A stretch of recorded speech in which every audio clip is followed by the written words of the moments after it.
बताना है mix question है। पहला क्वेश्चन है कि किस पठार पर भारतीय मानक समय और कर्क रेखा एक दूसरे को काटती है। पठार का नाम बताना है।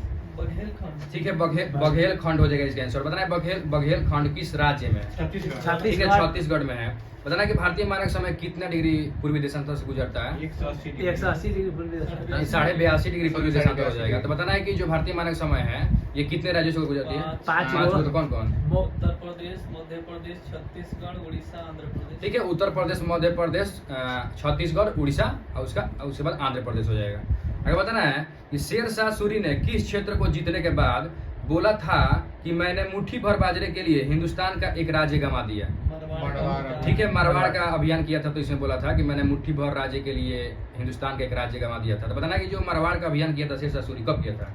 1542। ठीक है, 1542 में किया था। तो बताना कि शेरशाह सूरी का अंतिम अभियान कौन था। कलिंजर का अभियान कब किया था। 1545। ठीक है, 1545 में किया था। तो चौसा का लड़ाई कब लड़ा था। 1540 1539 शेरशाह सूरी और हुमायूं के बीच। और कनौज 1540 शेरशाह सूरी और हुमायूं।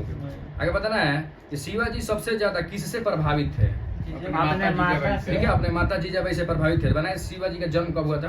1627। ठीक है, 19 फरवरी 1627 या 30 दोनों देता है। बताना है कि शिवाजी का राज्याभिषेक कब हुआ था। 74 में। 1674 में हुआ था। बताना है कि धार्मिक गुरु का नाम क्या था।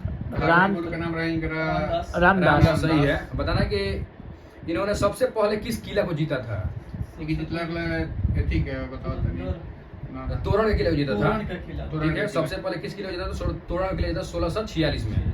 और अंतिम अभियान इनका कौन था। जिंजी का किला, जिसको कर्नाटक का अभियान भी बोलते हैं। तो ये जीते थे 1677-78 में।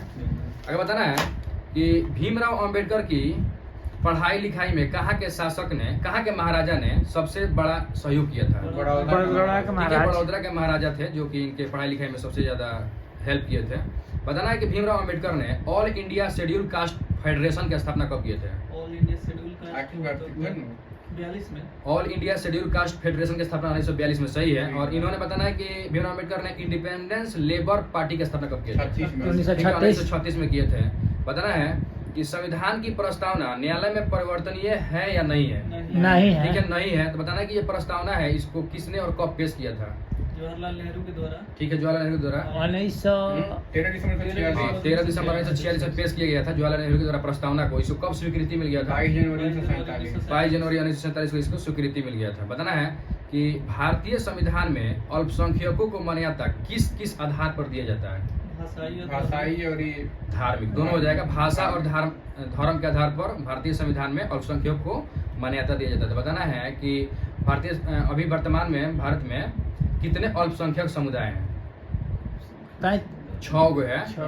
तो 6 गो में एक मुस्लिम हो जाएगा, एक सिख, ईसाई, जैन धर्म, जैन बौद्ध। ठीक है, एक मुस्लिम, सिख, ईसाई, बौद्ध, जैन। अगर बताना है कि कल जो अल्पसंख्यक समुदाय है ना, तो इन लोगों का कल्चर, भाषा और लिपि का संरक्षण किस आर्टिकल में है। आर्टिकल 29 में हो जाएगा। ठीक है, जो अल्पसंख्यक समुदाय है इन लोगों का कल्चर, इन लोगों का भाषा, इन लोगों का लिपि, इन लोगों का जो संरक्षण इनका देते हैं, किस आर्टिकल देते हैं। आर्टिकल 29 के तहत देते हैं। और जो ये अल्पसंख्यक समुदाय है ये अपनी पसंद का शैक्षणिक संस्थान की स्थापना कर सकते हैं इस आर्टिकल के तहत, आर्टिकल 30 के तहत। ठीक है, बताना है कि भारतीय संविधान में सबसे पहले नागरिकता का प्रावधान कब लागू हुआ था।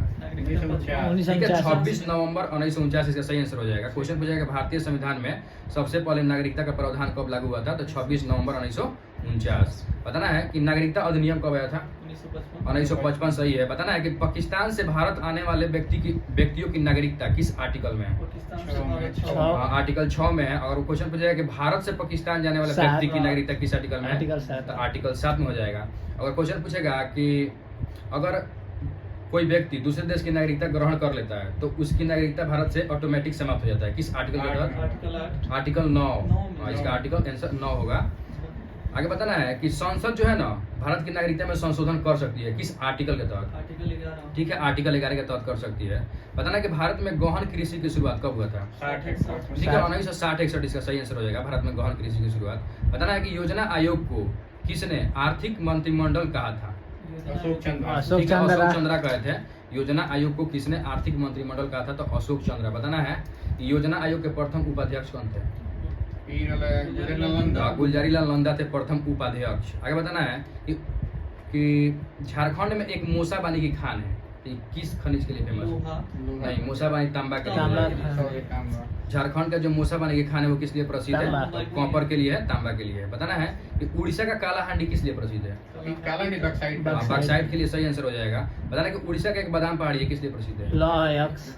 ठीक है, लॉ वेस्ट में उसमें बताना टाइप हेमेटाइट के लिए, हेमेटाइट लॉ वेस्ट के लिए उड़ीसा का बादाम पहाड़ी हो जाएगा। बताना कि मध्य प्रदेश का बालाघाट, तांबा के लिए हो जाएगा। ठीक है, मध्य प्रदेश का बालाघाट तांबा के लिए फेमस हो जाएगा। और वही पूछेगा कर्नाटक का कुद्रेमुख, लॉ वेस्ट के लिए हो जाएगा। उड़ीसा का मयूरभंज, ये भी लॉ वेस्ट के लिए हो जाएगा। आगे बताना है कि सल्फ्यूरिक एसिड के उत्पादन में जो संपर्क विधि का प्रयोग किया जाता है, तो बताना कि संपर्क विधि में किस मतलब कि उत्प्रेरक का प्रयोग किया जाता है?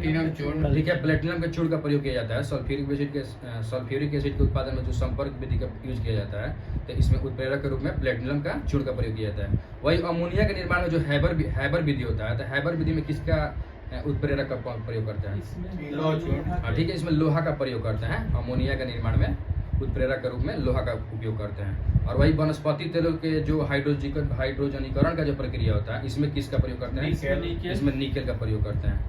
आगे बताना है कि आयरन शब्द किस खेल से संबंधित है? गोल्फ से। ठीक है, आयरन शब्द जो है वो गोल्फ से संबंधित है।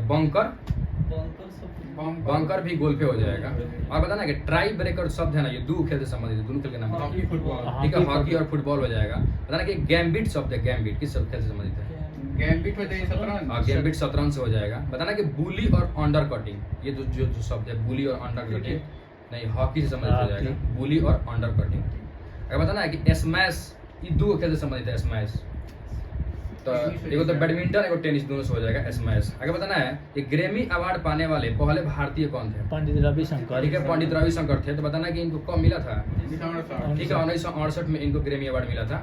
और वही पूछ देगा कि ग्रैमी अवार्ड पाने वाले प्रथम महिला कौन थी? तानवी शाह थी। बताना कि ग्रैमी अवार्ड की शुरुआत कब हुआ है? 1900। ठीक है, 1998 में इसका स्थापना हुआ था, 1959 से दिया जाता है। अगर बताना है कि भारत को भौगोलिक रूप से कितने प्राकृतिक प्रदेशों में विभाजित किया गया? भौगोलिक रूप से कह देगा तो 6 एनसीईआरटी में 6 गो। भारत को भौगोलिक रूप से कितने प्राकृतिक प्रदेशों में विभाजित किया गया? तो 6 गो में। हाँ, वो कह देगा कि दाब कटिबंधों की संख्या कितना है? तो 7 गो। और ताप कहेगा तो 3। बताना है कि गंगा के मैदान को किस रूप में वर्णित किया गया है? ठीक है, जियो सिंक्लाइन के रूप में इसको वर्णित किया गया है। वही पूछेगा हिमालय का निर्माण किस युग में हुआ है? तो मायोसीन हो जाएगा इसका आंसर। आगे बताना है कि सेवराय की पहाड़ी और जवादी की पहाड़ी किस राज्य में? दोनों एक ही राज्य में, तमिलनाडु में हो जाएगा। और पूछेगा गड़जात की पहाड़ी कहाँ पे है? गड़जात उड़ीसा में हो जाएगा। बताना है कि उनाई भूतापीय संयंत्र किस राज्य में? ठीक है, महाराष्ट्र हो जाएगा उनाई भूतापीय संयंत्र। आगे बताना है कि तुआ तुलसी भूतापीय संयंत्र किस राज्य में? ठीक है, तुआ तुलसी गुजरात हो जाएगा। आगे बताना है ताती पाका भूतापीय संयंत्र किस राज्य में? छत्तीसगढ़ हो जाएगा इसका आंसर। ताती पाका भूतापीय संयंत्र पूछेगा किस राज्य में? तो छत्तीसगढ़ हो जाएगा। आगे बताना है कि नेलांग घाटी किस राज्य में? ठीक है, नेलांग घाटी उत्तराखंड हो जाएगा। आगे बताना है कि बिनसन वन्यजीव अभयारण्य किस राज्य में? ठीक है, उत्तराखंड हो जाएगा। बताना है कि चौराबाड़ी ग्लेशियर और मिलाम ग्लेशियर, ये दोनों किस राज्य में? उत्तराखंड। ठीक है, उत्तराखंड में हो जाएगा। बताना है कि किस रेडियो सक्रिय तत्व के कारण अस्थि कैंसर होता है? 90 है। और ठीक है, स्ट्रांसियम 90 के कारण अस्थि कैंसर होता है, हड्डी का कैंसर होता है स्ट्रांसियम 90 के कारण। बताना है कि कौन से साइनोबैक्टीरिया जो है ना वायुमंडल में नाइट्रोजन का फिक्सेशन करते हैं? एनाबिना। ठीक है, नॉस्टॉक और एनाबिना जो है वो वायुमंडल में नाइट्रोजन का फिक्सेशन करते हैं। और बताना है कि जो धान के जड़ में कौन सा पाए जाते हैं? राइजोबियम। यही पाए जाते हैं, एनाबिना और नॉस्टॉक। दोनों काम करते हैं, एक वायुमंडल में नाइट्रोजन का फिक्सेशन करते हैं और एक धान के जड़ में यही पाए जाते हैं, एनाबिना नॉस्टॉक के पाए जाते हैं। आगे बताना है कि कुलिक पक्षी अभयारण्य किस राज्य में? ठीक है, पश्चिम बंगाल हो जाएगा कुलिक पक्षी अभयारण्य। बताना है कि असंतुलित विकास का सिद्धांत किसने दिया है? नर्कस। नहीं, असंतुलित विकास का सिद्धांत दिया है हर्षमैन। और वही क्वेश्चन पूछेगा प्रच्छन्न बेरोजगारी का सिद्धांत कौन दिया है? रेगनर नर्कस है। आगे बताना है कि किसके कारण चांदी का जो सिक्का होता है ना, हवा में क्या होता है? काला हो जाता है, किसके परत के कारण? ठीक है, Ag2S सही है, तो उसका नाम होता है सिल्वर सल्फाइड। अगर बताना है कि एक करीबा बांध है बताना है किस राज्य में। जाम्बेजी नदी। ठीक है, जाम्बेजी नदी पे। अरे और वही पूछ देगा विक्टोरिया जलप्रपात किस नदी पे है। ये जाम्बेजी नदी। ठीक है, जाम्बेजी नदी पे हो जाएगा। कोलिमा एक ज्वालामुखी है, किस मतलब कि देश में है? मैक्सिको। मैक्सिको हो जाएगा। ठीक है, बंद कर दीजिए।